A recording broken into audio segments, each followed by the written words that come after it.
Good afternoon.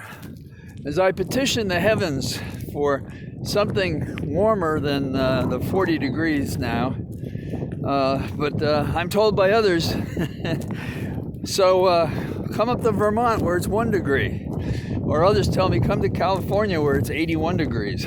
So I think 80 would be good. What do you think? Well, there's good news and bad news today, and that's not surprising, I suppose. Because if we follow Aristotle, it's only the tragic that is worth our reading. So he thought it was the height of art. And the good news is that Judge Jackson on the D.C. Circuit Court has been nominated to the Supreme Court. And as I've said before, I didn't have anything against the other nominees, but I think that she's a good nominee because she's been approved only about 8 months ago by the Senate. And so I think they'd be hard put to find something legitimate to attack her. And otherwise, she has a checklist of those aspects of professional life that predict a good performance on the court. And I think it's kind of sweet that she was a law clerk for Associate Justice Breyer, who's leaving the court. Talk about generational changes. And as a guy who was a prosecutor but does a fair amount of criminal defense work, I'm glad that she has been a public defender, because it means in a courtroom she had to deal with the questions of liberty. It was not an abstract question for her. There are some people who think that if you just know the first 10 amendments to the U.S. Constitution, you know all that you need to know about criminal law. So I think that's the good news. Well, what's the bad news? Let me preface it with the following thought. You see these trees around me, and since I was young, there's a part of me that if I see somebody cutting down a tree, particularly a live tree, I almost feel a pain, like there's some communication from the tree. I'd like to push this off on my Irish forebears if that's the case. But I'm not the only one who feels that way. The loss of the life of a tree is significant. You can put aside the science that it provides us with air, taking in carbon dioxide and giving us air. And you can also think about it in terms of the environment. If you preserve a tree, then you are not releasing carbon dioxide emissions into the atmosphere. But I think if you feel that way about a tree, how much more heightened should you feel about another human, even a stranger?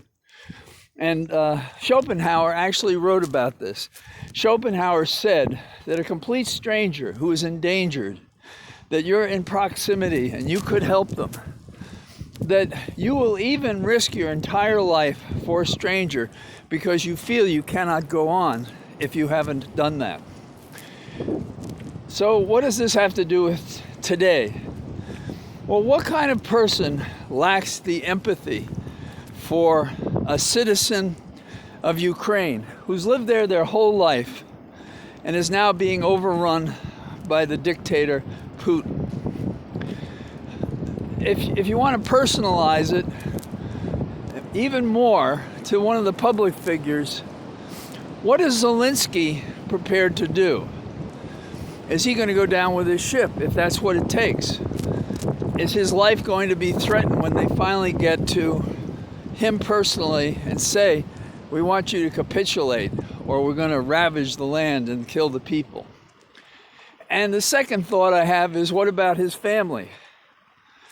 Now, we get the feeling that America and the West have done all they could do.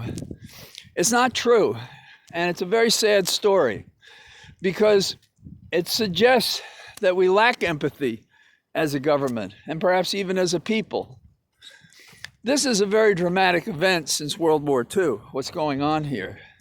And it's going to cause a shift with China and perhaps Korea and Asian nations, because that's where Putin's going to turn, having a need to deal with the sanctions, even though he's already prepared for them. So why hasn't America, why hasn't NATO, years earlier, prepared for this possibility? We talk about them shoring up NATO with 8,500 more troops from America. What is that?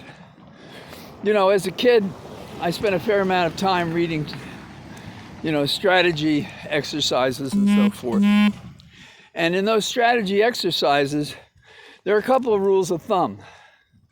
Our 80,000 troops, if that's what we put in place, compared to Putin's 190,000, and destroyers in the water, and all of those flights ready to drop bombs wherever they need to.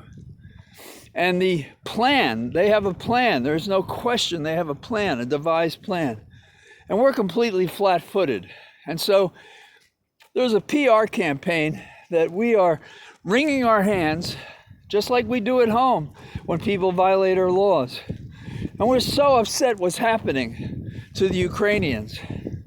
But tell me we didn't know about this in 2014.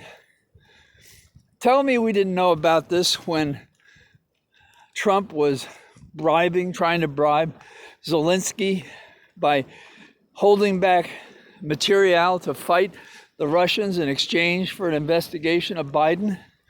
Tell me that NATO didn't think about any of this, that Eastern Europe could fall apart as it is right now. So my feeling is when this is over, and it probably will be 24 or 48 hours, because I believe that Putin's policy is to have as few people die as possible, to make this as short an event as possible, and to own the state as quickly as possible. And we can all, I think West thinks, forget about this. That's a mistake. So what's happened to the world? That we have no empathy. Not for trees, not for children, not for heads of state that are suffering, not for a people unjustly overrun. It doesn't say anything good. It says that as humanity, we're not as good as a tree, a child, a leader with courage. We have a lot of soul work to do. Supposedly that's what we're supposed to be about, but we're not. So, sorry to be critical, but we put ourselves in a position, we have no alternative way to challenge this invasion and the terrible things that may happen as a result of it. All the best. Talk to you tomorrow.